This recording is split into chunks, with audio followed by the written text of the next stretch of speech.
Hello everyone, स्वागत है आपका मेरे चैनल इंजीनियर्स अड्डा में। और आज के इस वीडियो में हम बात करने वाले हैं सेबी की तरफ से जो वैकेंसीज आई हुई हैं। सेबी यानी कि security and exchange board of India, जो कि शेयर मार्केट से रेगुलेटेड सारी चीज़ें देखती है। उसमें वैकेंसीज आई हुई हैं और टोटल जो पोस्ट आया हुआ है वो आया हुआ है 97 पोस्ट। अब हम लोग डिटेल में बात करेंगे कि किस किस फील्ड के लिए क्या जॉब आई हुई है और कब इसका ऑनलाइन डेट है, क्या एग्जामिनेशन डेट है और कितनी फ़ीस होने वाली है और क्या सैलरी रहने वाली है। तो सबसे पहले हम बात करें, जो सेबी ने ये जॉब निकाला है वो असिस्टेंट मैनेजर ग्रेड ए के लिए निकाला है ये जॉब। और यहाँ पे हम लोग पढ़ सकते हैं कि यहाँ पे अलग अलग स्ट्रीम में निकाला हुआ है job. General stream, legal stream, information technology stream, engineer electric stream, research stream and official language stream. और यहाँ पे एक चीज़ और डिस्क्लेमर में दिया हुआ है, this is not the detail advertisement and it is only meant as an advance intimation of recruitment. यानी कि अभी ये एक नोटिफिकेशन आउट हुआ है और जो एप्लीकेशन ऑनलाइन एप्लीकेशन का डेट है वो 13 अप्रैल 2024 से स्टार्ट होने वाला है। और इसके बाद से जो कैंडिडेट्स हैं वो ऑनलाइन इस एप्लीकेशन को फिल कर सकते हैं। अब देखेंगे कि क्या लिखा है। SEBI invites application from Indian citizens for the post of officer grade A assistant manager for general stream. तो यानी कि जो जनरल स्ट्रीम के लिए पोस्ट आया हुआ है वो जो है assistant manager for the general stream, legal stream, information technology stream, engineering electric stream, research stream and official language stream. अब हम लोग देखते हैं कि किस में कितना पोस्ट आया हुआ है।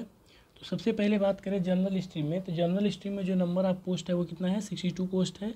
और इसके लिए जो एजुकेशनल क्वालिफिकेशन चाहिए वो चाहिए मास्टर्स डिग्री, मास्टर्स यानी कि पोस्ट ग्रेजुएशन रहे, मिनिमम 2 ईयर्स ड्यूरेशन इन एनी डिसिप्लिन।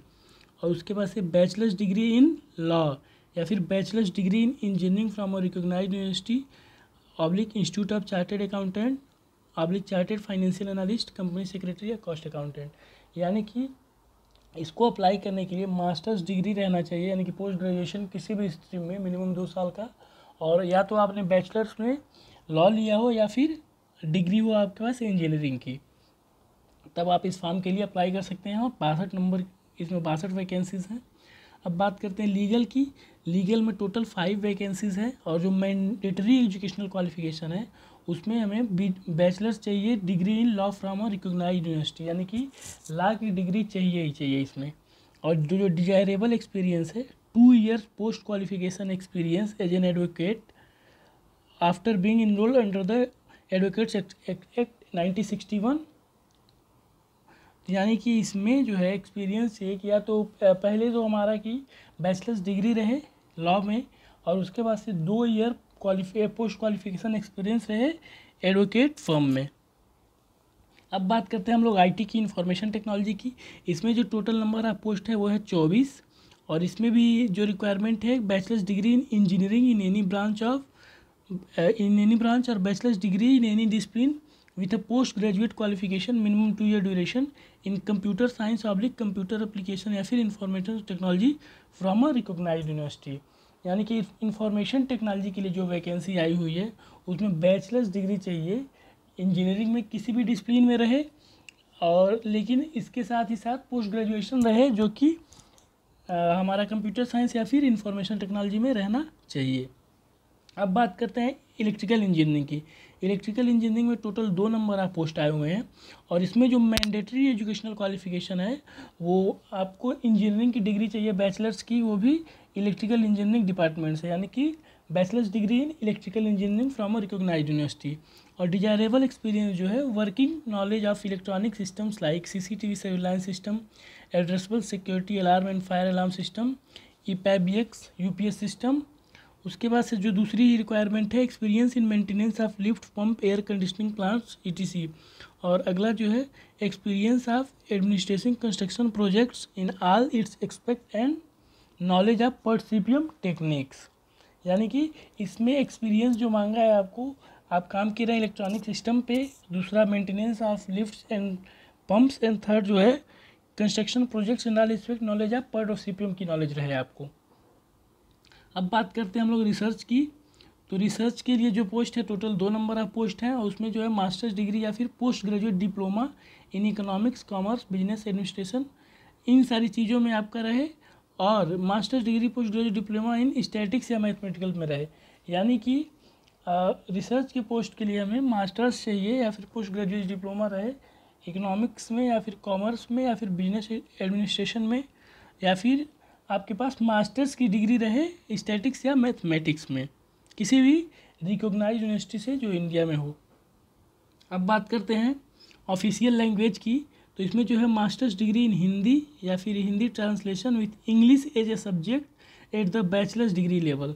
यानी कि जब हम लोग बैचलर्स कर रहे हो तब हमारा इंग्लिश एक सब्जेक्ट रहना चाहिए और मास्टर्स डिग्री हमारी रहे हिंदी में या फिर हिंदी ट्रांसलेशन में।